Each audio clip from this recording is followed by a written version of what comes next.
this company's brand new. We've just bought our first 4 properties, 2 in May, 2 in June. Okay. But I have a long history, 30 plus years, and these are some of my successes as an individual. If you want to study, take a look at that page. I was advised by my securities attorney and all my counsel that not to put our biggest home runs on this example.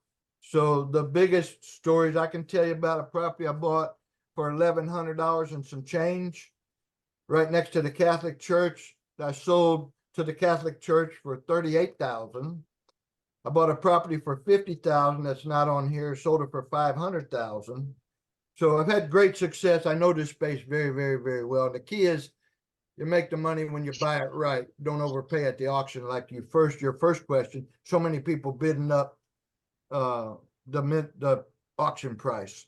So I want to hit now on the difference between tax liens and tax deeds. Wait, can I ask one more question? Yes, please? sir. All right. So hypothetically, I say I send $2,000 on average, and I'm not holding you to this, but on average, how much would I make, and in what time frame, and what what percentage return? Best guess.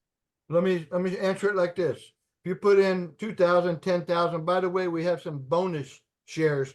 They're not shares, they're units. It's an LLC, so it's a membership. You become a Class A member in a limited liability corporation. So your liability is limited to the amount of money you invested. If you invest whatever, 2,000, 10,000, 15,000, number one, you could lose it all. Okay. There's right. It's a risk. Yes. There's no guarantees. However, you do own a percentage of the real property that we buy, just like all the other Class A members. And we are offering a 12% pref on your investment, which means you get the first money out if and when we do have some profits. And typically, we got to hold the property 6 months, in most cases, before we sell it. We're going to buy it 30 cents on the dollar, sell it 70 cents on the dollar. We don't want to hold it long term. We want to buy and sell, buy low, sell low. And sell high, buy low, sell high. Oh, no, so not 100%, but yeah, right. I got it. Wholesale. We want someone else. In fact, we're going to offer our Class A limited investors the first right on the sell. If they like the property for whatever reason, we're going to give them a little 5% off if they want to buy it before we put it on the market. But you get a 12% pref. The management company gets a 2% fee when we buy it at the auction. We get 2% during the holding period to manage it, and 2% when we sell it. So 6% in fees go to the management company. Then 12% goes to you as a Class A investor until you're made whole. We're going to split profits 60-40. 60% goes to you, 40% goes to the management company. Once you're made whole, you get your principal back. We're splitting 50-50 instead of 60-40. And what's the average turnaround time?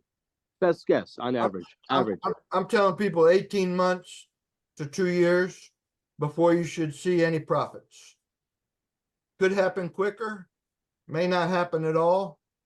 The worst thing can happen, we buy a property, has environmental problems, and or we put insurance right away. When we get the deed, when we're the high bidder, we get a deed, we put general liability on the property.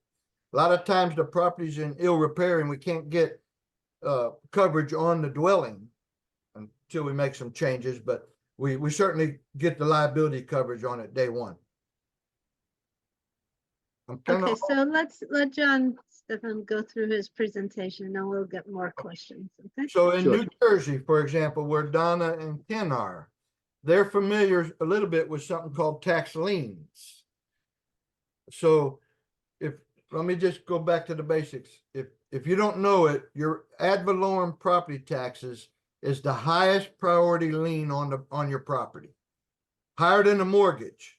It makes sense why the mortgage companies require you to escrow your taxes and insurance, because they know they're inferior to the county, school, city, the ad valorem property tax. I held an ad valorem property tax consultant license and represented over 400 property owners at the appraisal district on getting their values, protest their values. So I know that side of the business really well also.